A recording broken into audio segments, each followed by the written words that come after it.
The last letter. The rain tapped gently against the window as Maria sat at the kitchen table, staring at the envelope in her trembling hands.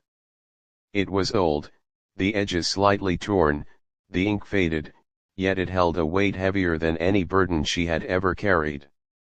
She had found it earlier that day while cleaning out her late mother's attic, a letter addressed to her from her father. A father she had never known. Maria's mother, Elena, had always avoided speaking about him. "He loved us in his own way," was all she ever said before changing the subject. With a deep breath, Maria carefully unfolded the fragile paper. "My dearest Maria, I don't know if you will ever read this. I hope you do. I hope your mother finds it in her heart to give it to you one day. If she doesn't, I understand. I have made too many mistakes to deserve anything more." Maria's eyes blurred with tears. "I loved you from the moment I knew you existed. But sometimes love isn't enough to fix a broken man.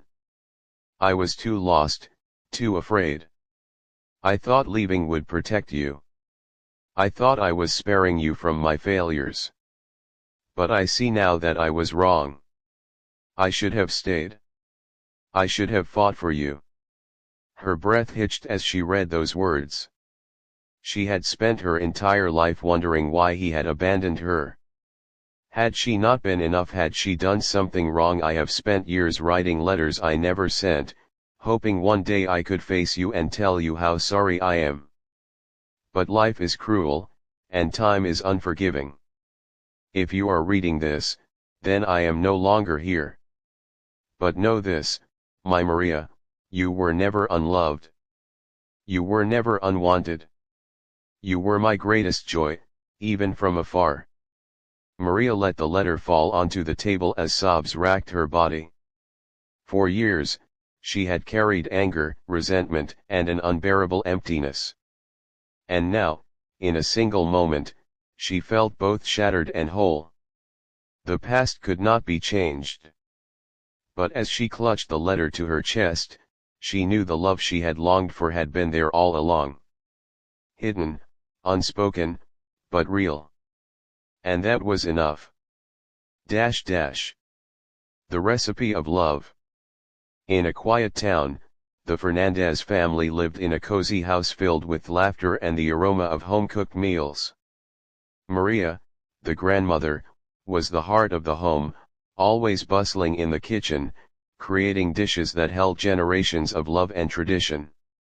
Her granddaughter, Sophia, loved watching her cook but had little interest in learning until one summer when Maria fell ill. The house, once filled with delicious smells, now felt empty. Wanting to bring back the warmth, Sophia decided to cook Maria's favorite dish, chicken stew. She searched for the recipe but found nothing written down. Panicked, she called her mother, her aunts, even her cousins. Everyone remembered bits and pieces, but no one knew the full recipe. That's when Sophia realized the real recipe was never in a book, it was in their hearts. She stood in the kitchen, recalling the times she had watched Maria, the way she added a pinch of salt with a knowing smile, the way she stirred the pot while humming an old lullaby. Following those memories, she cooked, hoping it would taste the same. When the stew was ready, she carefully brought a bowl to Maria. Her grandmother took a spoonful, closed her eyes, and smiled.